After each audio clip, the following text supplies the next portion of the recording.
Фузаил Махсум родился в Гармской области в деревне Метанина, нынешний Таджикабад. Там до сих пор живут его потомки. Он был правителем Каратегина и в то же время главнокомандующим армией муджахидов. Фузаил Махсум в 1920 году собрал около 6000 бойцов и объединился с Анвар-пашой в Восточной Бухаре и сражался с Красной армией. Но потерпев поражение, Фузаил Махсум вернулся в родной Каратегин, и в 1923 году он объединил все силы ради защиты своей религии, земли и народа.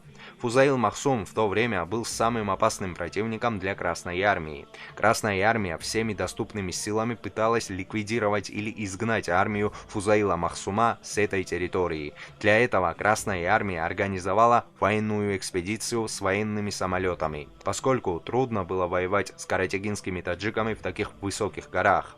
Фузаил Махсум не смог противостоять сильной и хорошо организованной Красной армии, и в начале 1924 года он покинул Таджикистан и перебрался в Афганистан. Он неоднократно пересекал советскую границу через Пянч, и, наконец, в 1924 году он взял под свой контроль Каратегин. Спустя 5 лет, 23 апреля 1929 года, Красная армия с боевыми самолетами опять захватила Гарм. Фузаил Махсум 3 мая 1929 года с оставшейся армией пересек границу Афганистана.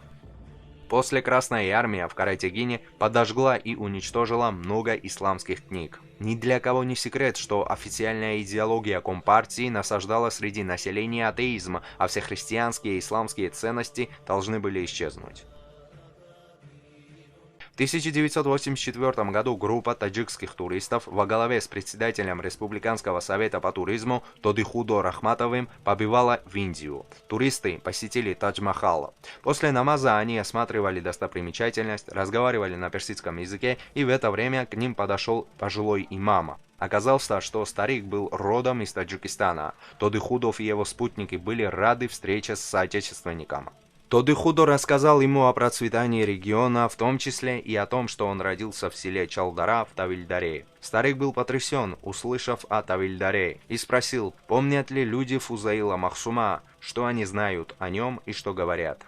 Дидохудо ответил, Фузаил Махсум воспринимается новым поколением как муджахид, враг советской власти. Но многие в простом народе считают его героем. Мы также знаем, что он покинул Афганистан в 1929 году, и больше информации о нем нет. Возможно, его уже нет в живых.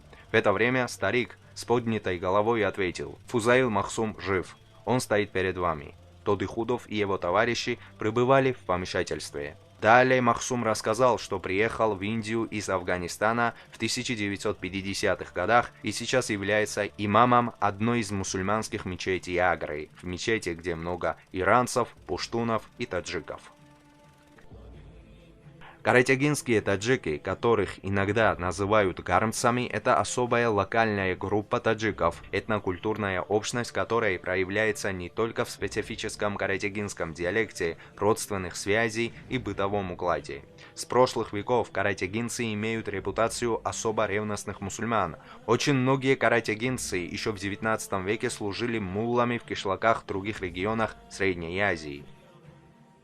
Каратегин населен исключительно таджиками. Этот народ арийского происхождения, высокого роста, от светлой до смуглой кожи, обычно поросшие волосами и красивыми чертами лица. У горных таджиков-гармцев таков закон: если заходишь в чужой дом, будь там слепым, а когда выходишь, будь немым. Не ищи недостатка в доме, где находишься, а если увидел, то никому о них не говори. Муджахидское движение в этой исторической области было подавлено лишь в 1930-х годах. В годы советской власти каратегинцы, как локальная группа, служившая опорой муджахидского движения, находилась в опале. Например, представители каратегинской элиты никогда не занимали высоких партийных и государственных постов. Именно этим нужно объяснять в первую очередь и высокую активность каратегинцев в гражданской войне 1990-х годов на стороне оппозиции. Гармцы – остатки древнейшего населения страны. Они отличаются от остальных даже внешне. Как уже было сказано ранее, они высокие, часто светловолосые и светлоглазые. Жители Гарма похожи на обитателей Средней Европы. Карм на сегодняшний день самая низшая, отсталая и неравноправная часть страны. Сейчас Карм переименован в Рашт. Он расположен в горах по среднему течению реки Вахш, правого притока Амударьи. Кармские таджики до сих пор покидают свои земли из-за ущемления их прав диктаторским режимом. Многие ученые ислама в Таджикистане были родом из Гарма.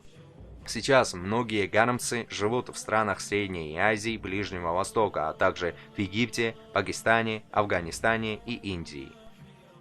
На этом все. Всем спасибо за просмотр. Подписывайтесь на канал, чтобы не пропустить новые видео. Ставьте лайки, а также при возможности подписывайтесь и на инстаграм канала. Ссылку оставлю в описании.